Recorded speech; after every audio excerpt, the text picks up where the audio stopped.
Da Vinci Suresh ice കട്ടയിലും paint അടിച്ചു. ലഡാക്കിലെ കൈലാസപർവ്വത താഴ്വരകളിലെ ഐസുകട്ട പ്രതലത്തിലാണ് da Vinci Suresh ചിത്രം വരച്ച് പെയിന്റ് അടിച്ചത്. ശിവരാത്രി ആഘോഷത്തിന് വർണ്ണഭംഗിയേകിയാണ് ലഡാക്കിലെ കൈലാസപർവ്വത താഴ്വരകളിൽ 70 അടി വലുപ്പത്തിലുള്ള ഐസുകട്ട പ്രതലത്തിൽ ഡാവിഞ്ചി സുരേഷ് ചിത്രമൊരുക്കിയത്.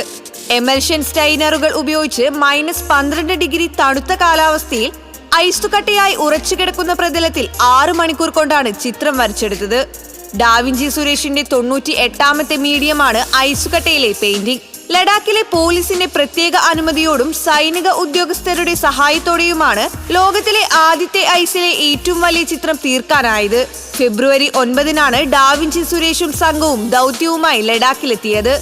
കേരളത്തിൽ വരാനിരിക്കുന്ന കൈലാസ മെഡിറ്റേഷൻ ആശ്രമം ആൻഡ് ഗ്ലോബൽ ട്രസ്റ്റാണ് സുരേഷിന് സഹായമൊരുക്കിയത്. നമുക്ക് ഈ ലഡാക്കിൽ വന്ന് ഇങ്ങനെ ഒരു ചിത്രം ചെയ്യാനുള്ള ഒരു അനുമതി പത്രം കിട്ടണമല്ലോ.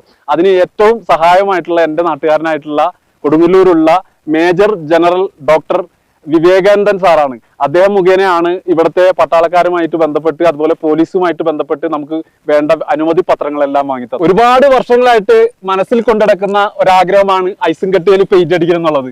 അതിന് ഒരുപാട് ആളുകളായിട്ട് നമ്മൾ പരിശ്രമിച്ചെങ്കിലും അവസാനം നമ്മൾ ഈ ഒരു ശിവരാത്രിയുമായി ബന്ധപ്പെട്ട് നമ്മളുടെ ഈ ഒരു ലഡാക്കിൽ ഇങ്ങനെ ഒരു ഐസും കട്ടയിൽ നമ്മളിങ്ങനെ ഒരു വലിയൊരു മഹാദേവന്റെ ചിത്രം ചെയ്യാനായിട്ട് നമുക്ക് അവസരം തന്നത് ശരിക്കും പറഞ്ഞ കൈലാസം മെഡിറ്റേഷൻ ആശ്രമത്തിന്റെ പ്രതിനിധി കൂടിയായിട്ടുള്ള ആചാര്യ ആർ വിശ്വനാഥാണ്.